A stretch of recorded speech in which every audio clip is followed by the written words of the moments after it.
ఓం మహాగణాధిపతయే నమః. ఓం గురుభ్యో నమః. ఓం శ్రీమాత్రే నమః. పరమేశ్వర స్వరూపమైనటువంటి జ్యోతిష, వాస్తు మరియు ఇతర అనేకమైనటువంటి శాస్త్రములను మనకు అందించినటువంటి మహర్షులకి నమస్కారం. హయగ్రీవ హయగ్రీవ హయగ్రీవేతి యో వదేత్ తస్య నిస్సరతే వాణీ జన్హుకన్యా ప్రవాహవత్. అరుణాం కరుణాతరంగితాక్షీం ధృతపాశాంకుశపుష్పబాణచాపాం అనిమాదివిరావృతాం మయూకైః అహమిత్యేవ విభావయే భవానీం. శ్రీమాత్రే నమః. ప్రేక్షకులకి ఆ లలితాంబిక అమ్మవారి యొక్క అనుగ్రహం పరిపూర్ణంగా కలగాలని మనస్ఫూర్తి కోరుకుంటూ మనం ఈరోజు చెప్పుకోబోయే టాపిక్ ఏమిటంటే, చాలామంది వ్యాపారాలు చేస్తూ ఉంటారు. కొంతమందికి అద్భుతంగా కలిసి వస్తే మరి కొంతమంది నష్టపోతూ ఉంటారు.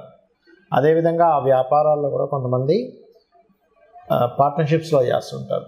అంటే అలాగా ఈ జాతకుడు ఇంకొకరు కలిసి పార్ట్నర్షిప్లో చేయడం, అందులో కొంతమంది ఓన్లీ ఇన్వెస్ట్మెంట్ చేయడం, అవతల వాళ్ళు చూసుకోవడం, ఇలా రకరకాలుగా ఇద్దరు ముగ్గురు కలిసి చేస్తూ ఉంటారు. అయితే ఈ వ్యాపార విషయాల్లో చాలామంది ఏమనుకుంటారంటే, నక్షత్రం టు నక్షత్రం, అంటే వీళ్ళది పలానా నక్షత్రం, అవతల వాళ్ళది ఇంకో నక్షత్రం అయినప్పుడు ఆ నక్షత్రాలు కలిస్తే చేయొచ్చు, నక్షత్రాలు కలవకపోతే వ్యాపారం పార్ట్నర్షిప్ చేయకూడదు అనుకుంటారు. అది పూర్తిగా రాంగ్. గుర్తుపెట్టుకోండి. అసలు అది ఎలా చూడాలి? ఎవ్రీ లగ్న అంటే 12 లగ్నాలు మనకి, లగ్నం తెలియని వారు రాసి చూసుకోండి, బట్ లగ్నమే చూసుకోవాలి.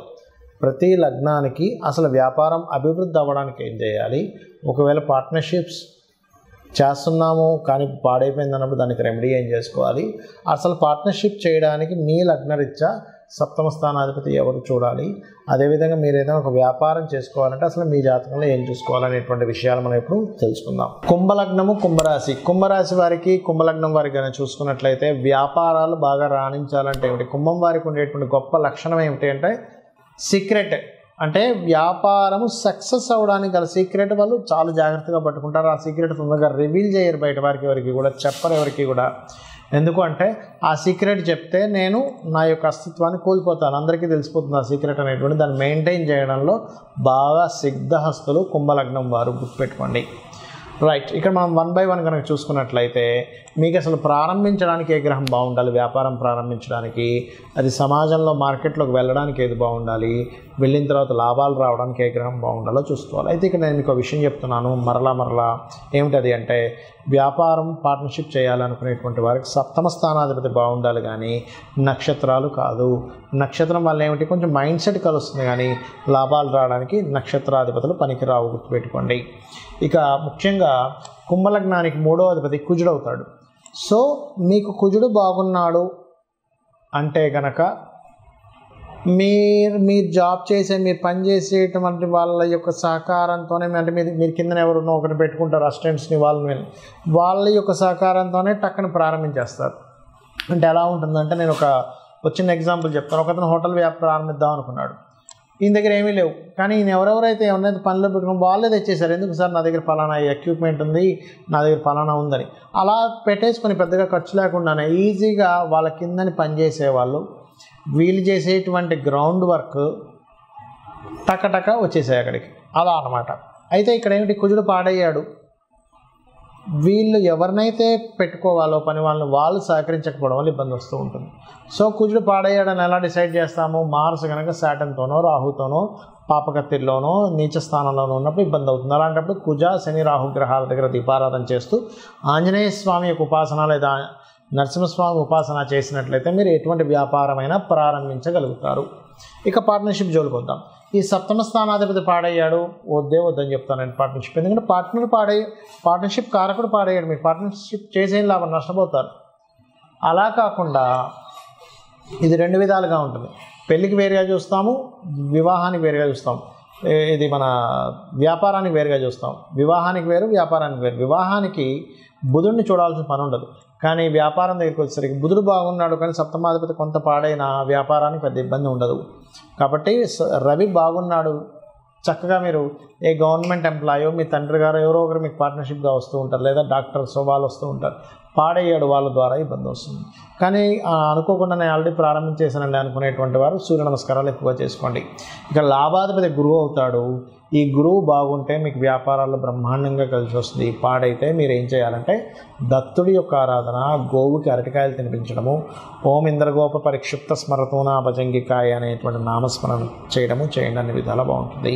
అసలు ఒక వ్యాపారం కలిసి రావాలి అంటే స్టెప్ బై స్టెప్ నేను మీకు కొన్ని విషయాలు చెప్తాను. అంటే నేను చూసిన అనేక వందల వేల జాతకాలు, అనేక మందితో మాట్లాడి అనేక వ్యాపార సంబంధించిన అనుభవాలతో చెప్తున్నటువంటి అంశం గుర్తుపెట్టుకోండి. పాయింట్ నెంబర్ 1, మీకు ఇంట్రెస్ట్ ఉన్న వ్యాపారం చేయాలని రూల్ లేదు. మీకు అనుభవం ఉన్న వ్యాపారం చేయాలి. ఎప్పుడైనా గుర్తుపెట్టుకోండి. ఇంట్రెస్ట్ వేరు, అనుభవం వేరు.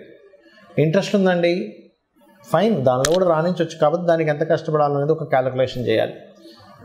ఇక్కడ ఒక వ్యాపారం మనం ప్రారంభించేటప్పుడు ఆల్రెడీ డిమాండ్ ఉన్న వ్యాపారం మనం చేస్తున్నామా, డిమాండ్ని క్రియేట్ చేస్తున్నామా అంటే చిన్న ఎగ్జాంపుల్ చెప్తా. డిమాండ్ ఉన్న వ్యాపారం అంటే ఏమిటి? ఇప్పుడు స్కూల్స్ స్టార్ట్ అవుతాయి. నెక్స్ట్ స్కూల్ బ్యాగ్స్ అమ్మడం ఇస్ డిమాండ్ ఉన్న వ్యాపారం. మనకు మొన్న కోవిడ్ వచ్చింది. ఆ టైంలో మాస్కులు బాగా అమ్ముడుపోయాయి. బాగా వర్షం పడుతున్నప్పుడు మిరపకాయ బజ్జీలు ఎవరైనా కొనుక్కుంటారు. బాగా ఎండగా ఉన్నప్పుడు ఈ జ్యూస్ సెంటర్స్ కానీ, చెరుకు రసం బండ్లు కానీ ఇవన్నీ ఆటోమేటిక్గా అమ్ముడుపోతాయి. దాని గురించి మీరు పెద్దగా పబ్లిసిటీ చేయక్కర్లేదు. మనిషికి అవసరం, అవసరం బట్టి కొనేసుకుంటాడు. అర్జెంట్. ఇప్పుడు బాగా సిటీలో ఆ మధ్య ఒకసారి చూడండి, కోవిడ్ వచ్చినప్పుడు వ్యాక్సిన్స్ సంబంధించినవి, సమ్ టాబ్లెట్స్ సంబంధించినవి అవి బ్లాక్లో కూడా అమ్మారు. అంటే ఏమిటి? డిమాండ్ ఉన్న వ్యాపారం చేసేటప్పుడు డిమాండ్ ఏది ఉందో దాన్ని తెలుసుకుని వ్యాపారం చేయడం ఒకటి. రెండవది డిమాండ్ని క్రియేట్ చేయడం.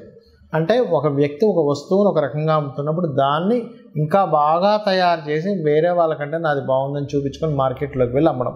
ఈ రెండిట్లో మీరు దేన్ని బాగా చేయగలరు అనేది ఒకసారి ఆలోచించగలగాలి. ఇది పాయింట్ నెంబర్ 1. రెండవది, మీకు ధనం ఇచ్చేటువంటి కారకుడు నిజంగానే మీ జన్మజాతకంలో వ్యాపార యోగాలు ఉన్నాయా లేవా అనేది ఫస్ట్ చెక్ చేసుకోండి. అంటే వ్యాపార యోగం ఉంటేనే వ్యాపారంలో దిగాలి. వ్యాపార యోగం లేకపోతే వ్యాపారాల్లో దిగడం వల్ల నష్టపోవడం తప్పితే ఏమీ ఉండదు అక్కడ. దీన్ని ఎలా చూస్తారు అంటే బుధగ్రహం ఎలా ఉంది ఈజ్ మోస్ట్ ఇంపార్టెంట్. లాభాధిపతి ఎలా ఉన్నాడు, ధనాధిపతి ఎలా ఉన్నాడు. నిజంగానే బుధుడు రాసులకి లేదా ఈ యొక్క వ్యాపార కారకుడితో సంబంధం ఉందా, స్వేచ్ఛాయోగం ఉందా, అంటే శనికేతువులు ఎలా ఉన్నారు, శని రాహువులు ఎలా ఉన్నారు ఈజ్ మోస్ట్ ఇంపార్టెంట్. ఇక్కడ ఏదైనా ఒక వ్యాపారం సరే మీకు కలిసి వస్తున్న వ్యాపారం తెలిసింది. అందులో ఏంటి, అది సర్వీస్ ఓరియంటెడా ప్రోడక్ట్ ఓరియంటెడా తెలుసుకోవాలి. సర్వీస్ ఓరియంటెడ్ అయితే సర్వీసెస్ చేయడమే. అంటే లైక్ ఏదైనా ఇప్పుడు స్కూల్స్ ఉన్నాయి, సర్వీసెస్, అది ప్రోడక్ట్ కాదు. రియల్ ఎస్టేట్ సర్వీసెస్ అంటే మీరు మధ్యలో ఉండి మధ్యవర్తిగా ఎవరికైనా అమ్మిస్తున్నారు, కొనిపిస్తున్నారు, దట్ ఈజ్ సర్వీస్. అట్లా సర్వీసెస్ చేసేవి. డాక్టర్ ఉన్నాడు, సర్వీస్. ఆస్ట్రాలజర్ సర్వీస్, వాస్తు కన్సల్టెంట్ సర్వీస్, లేదా ఒక జాబ్స్ పెట్టించే కన్సల్టెన్సీ పెట్టుకుంటారు, అదొక సర్వీస్ అనమాట. అదేవిధంగా ఏదైనా ఒక రెంటల్స్కి ఇస్తున్నాము. ఇప్పుడు షామియా మనకి ఇవి ఉంటాయి, ఏది ఒక వంట సామాన్లు కానీ లేకపోతే పెళ్లి సామాన్లు కానీ రెంట్లకి ఇస్తుంటారు. నువ్వు ఎనీథింగ్ నువ్వు ఒక రెంట్కి ఇచ్చి మళ్ళీ ఆ రెంట్ మీద తీసుకునేది కూడా సర్వీసెస్ కిందకే వస్తాయి. అంటే నువ్వు అక్కడేమీ ప్రత్యేకంగా నువ్వేమీ అమ్మట్లేదు, నువ్వు ఒక సర్వీస్ చేస్తున్నావు. నీకు సర్వీస్ ఉందా, బిజినెస్ లేకపోతే ప్రోడక్ట్ ఉందా ఈజ్ మోస్ట్ ఇంపార్టెంట్. ఇవన్నీ ఒక ఎత్తు అయితే ఏ బిజినెస్ అయినా సరే దానికంటూ ఒక లెక్క ఉంటుంది. చాలామంది తెలియని విషయం ఏంటంటే బిజినెస్ పెడతారు, 1 నెల రోజులు చూస్తారు, 2 నెలలు చూస్తారు, అమ్మో మన వల్ల కాదు ఇది తీసేయాల్సిందే అని ఇమ్మీడియట్లీ తీసేస్తారు.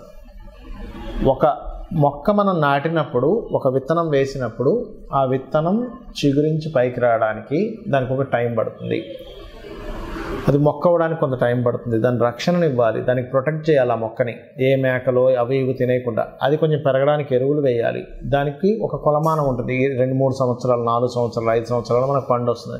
ఆ క్యాలిక్యులేషన్ రిస్క్ తెలిసిన వాళ్ళు దాన్ని యాజ్ ఇట్ ఈజ్గా ఒక రైతుకు తెలుసు. అదే మనకు చిన్నపిల్లడు అనుకోండి, రోజు ఆ విత్తనం వేసిన దగ్గర తీసి ఇంకా మొక్క రావలేదు ఏంటని చూస్తూ ఉంటే అది మొక్కే రాదు. సో ఈ క్యాలిక్యులేషన్ ఫస్ట్ ఆఫ్ ఆల్ మీరు తెలుసుకోగలగాలి. ఇంకోటి, అనుభవం ఉన్న బిజినెస్లో ఎందుకన్నానంటే అనుభవం ఏం చేస్తుందంటే, ఇప్పుడు చూడండి ఒక చిన్న ఎగ్జాంపుల్ చెప్తాను మీకు. నేను ఒక బిజినెస్ ఉంది. ఏమిటి ఆ బిజినెస్ అంటే, చిన్న ఎగ్జాంపుల్ మీకు ఏం చెప్తాను, ఒక జ్యూస్ బిజినెసే ఉందనుకుందాం, లేకపోతే ఒక పాల వ్యాపారమే ఉందనుకుందాం. ఒక వ్యక్తి పాల వ్యాపారం, ఇద్దరు ఫ్రెండ్స్ పాల వ్యాపారం ప్రారంభించారు. ఒక వ్యక్తి ఏమో లక్షలు సంపాదిస్తున్నాడు, ఇంకో వ్యక్తి ఏమో అప్పుల పాలయ్యాడు. అదేంటారు, నువ్వు ఒక 50 గేదెలు తీసుకొచ్చాను, నేను 50 గేదెలు తీసుకొచ్చాను, బట్ మన ఇద్దరం ఎందుకు సక్సెస్ అయ్యాం ఫెయిల్ అయ్యాం తీసుకుంటే ఇతనికి అనుభవం ఉంది. ఎలాంటి అనుభవం ఉంది? సక్సెస్ అయిన వ్యక్తికి ఒక గేదెని చూసినప్పుడు, ఒక ఆవుని చూసినప్పుడు ఆ దాంట్లో సెన్సిటివ్ తెలిసిపోయేది, ఇది జబ్బులో పడబోతుంది అని. అదొకటి. రెండవది, ఇక్కడ ఇతను ఓన్లీ పాలతోనే వ్యాపారం చేశాడు, కానీ మిగతా వచ్చేటువంటి వాటితో కూడా ఈయన వ్యాపారం చేశాడు. ఏంటి? ఆవులు కూడా పెంచుకొని ఆవు యొక్క గోమూత్రం అమ్మడం, ఆ పిడకల్ని కూడా అమ్మడం, దాని ఎరువులు దానికి మార్చుకోవడానికి, వీటికి కూడా వ్యాపారం చేశాడు. అంటే ఏమిటి? ఒక వ్యాపారాన్ని ఎలా చేయాలి, ఆయనకు లాస్ వస్తుంది, నాకు లాభం వస్తుంది, వాట్ ఈస్ ద రీజన్? ఇట్లాగే చాలామంది బిజినెస్లో కూడా ఏం చేస్తారు, వాళ్ళకి అవసరం లేకపోయినా స్టాఫ్ని ఎక్కువ మంది పెట్టుకుంటారు. ఆ స్టాఫ్ ఎక్కువ మంది పెట్టుకుని వాళ్ళకి శాలరీస్, ఫస్ట్లో ఎంత స్టాఫ్ కావాలి, నేను ఎంత స్టాఫ్ని రిక్రూట్ చేసుకుంటున్నా అనేటువంటి స్ట్రాటజీస్ తెలియకపోతే కూడా లాస్ వస్తుంది. రెంటల్స్, హెవీ రెంటల్స్ పెడతారు.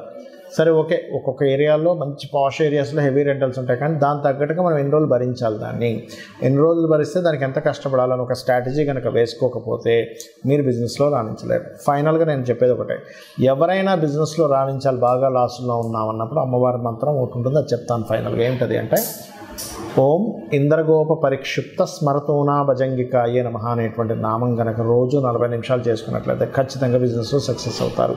శ్రీమాత్రే నమః.